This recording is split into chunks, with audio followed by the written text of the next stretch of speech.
आहे आणि दिवाळीमुळे जो आमचा ऊसतोड कामगार आहे तो सुद्धा आता बऱ्यापैकी दसऱ्यानंतर बाहेर गेलेला आहे. तर त्यामुळे पोस्टपोन करा अशी सगळ्यांनी विनंती केली तर ते मी जाहीर केलं आहे, पोस्टपोन केलेलं आहे. परंतु हे जे आंदोलन आहे ते आणखी आम्ही तेच करू आपल्या दिवाळीच्या नंतर असं ठरलं आहे. आणि आज सगळ्या लोकांमध्ये एक उत्साह संचारलेला आहे की आम्हाला आता आरक्षण मिळेल आणि मलाही असं वाटतं की आरक्षण मिळाल्याशिवाय. साहेब, तुमची ह्या आरक्षणासंदर्भात कुठल्या सरकारमधल्या कुठल्या नेत्यांशी चर्चा वगैरे चालू आहे का? नाही, तेच दुःख आहे आम्हाला की अजूनही आमच्याकडे ते ढुंकूने बघायला आले सरकार. त्याच्यामुळे सरकार अगदी गांभीर्याने काय केली माहिती नाही.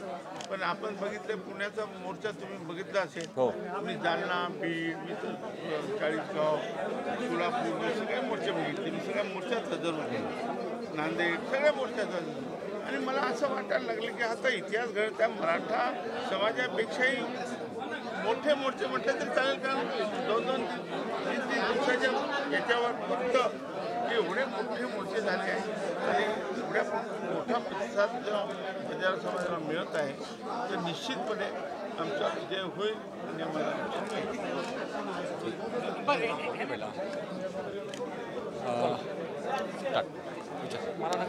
साहेब, चर्चा झालेली आहे. कसं नियोजन असणार आहे? पुढची लढाई कशी असणार आहे आरक्षणाची? पुढची लढाई जे उपोषणाला बसलेले आहेत महंत आणि राजकीय सगळे आमचे पुढारी आणि सामाजिक कार्यकर्ते जे आहेत ते आणि हरिभाऊ राठोड, आपले रमेश राठोड आणि संतोष आणि युवराज या हिरालाल हे सगळे या ठिकाणी मोर्चा मोठ्या प्रमाणात काढायचा आहे. एक तर मुंबईला आणि दुसरं संभाजीनगर, तिसरं नागपूर अशा मोठ्या प्रमाणामध्ये मोर्चा काढायचा आहे. आणि हे मोर्चा जे आहेत ना ते आता थांबणार नाहीत. ह्याच्या पुढे दिवाळीच्या नंतर परत सुरू होणार आहे. साहेब, समाजात उत्साहाची लाट आहे आरक्षणासंदर्भात. दिल्लीला सुद्धा जाण्याची तयारी आहे. हो, दिल्लीला पण जाण्याची तयारी आहे. कारण दिल्लीतून आम्हाला हे आरक्षण मिळणार. ते महाराष्ट्र सरकार फक्त ते हे देणार नाही. आज पुण्यानगरीमध्ये महाराष्ट्रातील बंजारा समाजाच्या सर्व नेत्यांच्या उपस्थितीमध्ये या ठिकाणी चिंतन मीटिंग या ठिकाणी झालेली आहे. आणि इथले आयोजक आमचे ॲडव्होकेट रमेश राठोड आणि आमचे उद्योजक संतोष पवार आणि युवराज आडे, आमचे पंडित भाऊ आणि या सगळ्यांनी मिळून या कार्यक्रमाचं आयोजक या ठिकाणी होते. आणि मोठ्या संख्येने राज्यातील सगळे प्रमुख या ठिकाणी आले होते. आणि आजची जी मीटिंग आहे ती आज महाराष्ट्रामध्ये आपण सगळे पाहताय की बंजारा समाजाच्या ST आरक्षणासाठी तालुका जिल्ह्यामध्ये लाखांनी मोर्चा निघत आहेत. म्हणजे समाज हा एकवटला आहे, एकजुटीने सेवालाल महाराजांच्या आशीर्वादाने तो आरक्षण काय आणि ST आरक्षण काय याचं महत्त्व त्यांना माहीत झालेलं आहे. आणि आमची महाराष्ट्र सरकारला एवढीच विनंती आहे की हा बंजारा समाज जवळजवळ 2.5-3 कोटी बंजारा समाज महाराष्ट्रामध्ये आहे. आणि या बंजारा समाजाच्या जीवावर महाराष्ट्राचे सर्व साखर कारखाने चालत आहेत. बीट बिगारीची कामं सगळी बंजारा समाजाच्या ताकदीवर चालत आहेत. बंजारा समाजाला कमी लेखू नये आणि आमचा अंत बघू नये. कारण का या संविधानाच्या माध्यमातून डॉक्टर बाबासाहेब आंबेडकरांनी जो संविधान दिलं आहे ते संविधानाचा अधिकार आम्ही मागतोय. आम्ही काय कोणाकडे भीक मागत नाही. आणि संविधानाचा अधिकार तो आम्हाला मिळाला पाहिजे आणि त्याचे पुरावे आम्हाला मिळालेत म्हणून आम्ही त्या पुराव्याच्या आधाराने आम्ही ते आरक्षण मागतोय. आणि आमचे नेते माजी खासदार हरिभाऊ राठोड, राजूसिंग नाईक साहेब आणि महाराष्ट्रातले सर्व पक्ष पार्टी बाजूला ठेवून हा बंजारा समाज आरक्षणासाठी हा एकवटलेला आहे. आणि नक्कीच थोड्या दिवसांनी आम्ही दिवाळीच्या नंतर या मुंबईमध्ये मोठा एक मोर्चा झाला पाहिजे. जसे जरांगे पाटलांनी मोर्चा काढला त्याच्यापेक्षाही तीव्र ताकदीचा मोर्चा झाला पाहिजे. तिथेही जरी प्रश्न नाही सुटला तर मुंबईला दिल्लीला हा बंजारा समाज लाखोच्या संख्येने जंतर मंतर किंवा तालकटोरा मैदान किंवा आमचं जे रकाबगंज आहे. कारण का दिल्लीचं जे पार्लमेंट आहे ते बंजारा समाजाच्या जमिनीवर आहे. ती सुद्धा आम्ही तिथून बाजूला सुद्धा काढायची ताकद ही बंजारा समाजाकडे आहे आणि तेवढी ताकद घेऊन आम्ही संघर्ष आरक्षण मिळेपर्यंत आम्ही थांबणार नाही. ती शपथ आम्ही या ठिकाणी घेतली.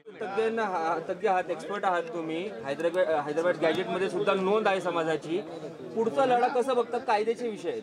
नाही सर, हे बघा, हैदराबाद गॅजेटचा जर उल्लेख केला गेला तर हैदराबाद गॅजेटमध्ये हा बंजारा जो समाज आहे, बंजारा, लमाणा, लंबाडी, एक्सोलेट, जो आमच्या समाजाला अनेक उपनाव आहेत, हा समाज त्या काळी आदिवासी होता. म्हणजे आताच्या 1950 नंतर जेव्हापासून आपली राज्यघटना लागू झाली 26 जानेवारी 1950 नंतर त्या सगळ्या आदिवासींना शेड्यूल्ड ट्राईब्स म्हणजे अनुसूचित जमातीमध्ये ऍड करण्यात आलेलं होतं. जे प्रेसिडेन्शियली ऑर्डर आहे. परंतु तदनंतर हैदराबाद गॅजेट जर उल्लेख करायला गेला तेव्हा आम्ही आदिवासी होतो, म्हणजे आताची आम्ही अनुसूचित जमातीमध्ये आहे. म्हणजे आमची एवढी छोटीशीच मागणी आहे, तर हैदराबादचं गॅजेट वापर करून तुम्ही माझ्या मराठा बांधवाला आरक्षण देऊ शकता, तसं आमचं बाबा हैदराबादचंच गॅजेटचा वापर करून आम्हाला जे काही अनुसूचित जमाती आहे त्याच्यामध्ये ऍड करण्यात यावं, बस एवढी आमची मागणी आहे. जसं मध्य प्रदेशमध्ये आहे तसं कशामध्ये? मध्य प्रदेशमध्ये ऍड केलेलं आहे का? हा, नाही, आंध्रा तेलंगणामध्ये आहे. आंध्रा तेलंगणामध्ये आम्ही एसटी मध्ये आहोत. अशा भरपूर भारत देशातल्या अनेक विविध राज्यामध्ये सुद्धा आम्ही एसटी आणि एससी मध्ये आहोत. या संदर्भात कुठं हायकोर्टात वगैरे PIL वगैरे तुमच्यातर्फे? नाही सर, सदरचा हे बघा, आतापर्यंत अनेक PIL पेंडिंग सुद्धा आहेत,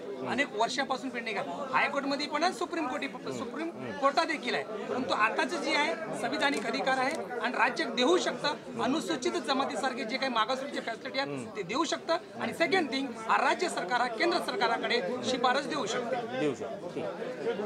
थोडं उंच करो. हां, बस बेटा.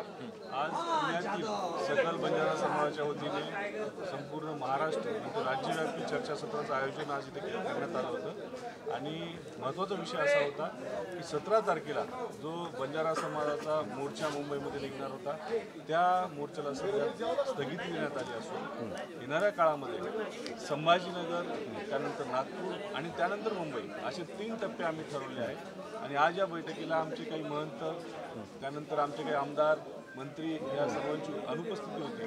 त्यानंतर त्यांच्यासोबत सर्वांसोबत चर्चा करून पुढील दिशा ही आम्ही कोरागडावरून ठरवणार आहोत, असं मी तुम्हाला आजच्या निमित्तानं सांगतो. स्थगितीचं काय कारण आहे? स्थगितीचं कारण असं झालं की दिवाळीमध्ये बंजारा समाजामध्ये खूप मोठा सण साजरा केला जातो. मेरा मागणे म्हणजे एक आमच्या संस्कृतीचा भाग आहे आणि ते मेरा मागणं ही गोष्ट जी आहे ती आमच्या तांड्यातच केली जाऊ शकते. ती मुंबईत जाऊन आम्ही करू शकतो. तो वार्षिक सण आहे, वर्षामधनं एकदाच येतो आणि तो बंजारा समाजामध्ये खूप मोठं महत्त्व आहे त्याला.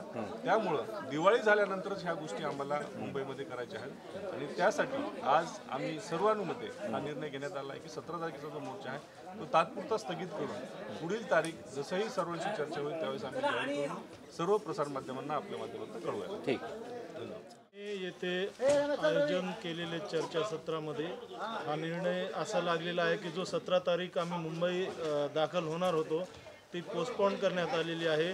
आणि आयोजक आमचे संतोष भाऊ, रमेश भाऊ आणि आडे साहेब यांनी खूप छान प्रकारे आयोजन केलेलं आहे. इथे सर्व समाजाला तालुक्यातल्या जिल्ह्यातल्या 5-5 लोकांना बोलून इथं निर्णय झालेला आहे. पण लवकरच मुख्यमंत्री साहेबांना आवाहन करेल लवकरात लवकर आमचं जो निर्णय लावा, नाहीतर आम्ही मुंबईमध्ये खूप लाखोच्या संख्येने येणार आहोत. जय शिवराज.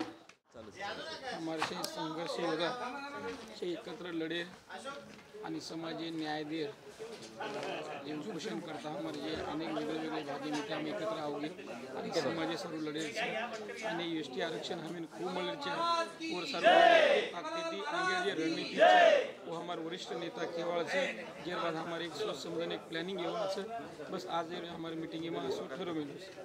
17 तारखेला आपले हे आरक्षण मोर्चा मुंबईत धडकणार होतं. आता त्याला स्थगिती हरिभाऊ राठोड यांनी जाहीर केलेलं आहे. तर याविषयी आपण काय म्हणणार? स्थगिती नाही आहे. समाजामध्ये कुठंतरी जिल्ह्यावरही थोडं बैठकी काय राहिल्या होत्या. काही दिवस आम्ही फक्त लोटलेला तर किती दिलेले नाही आहे. आणि आमच्या मिटिंगा काही राहिल्या होत्या, काही मतभेद होते ते निघले. आणि इथून पुढं आम्ही एक चांगल्या पद्धतीनं जास्तीत जास्त कसं शक्ती प्रदर्शन आम्ही मुंबईला नेऊ त्या हिशोबाने आम्ही पुढे लूट ढकललेली आहे. थँक्यू.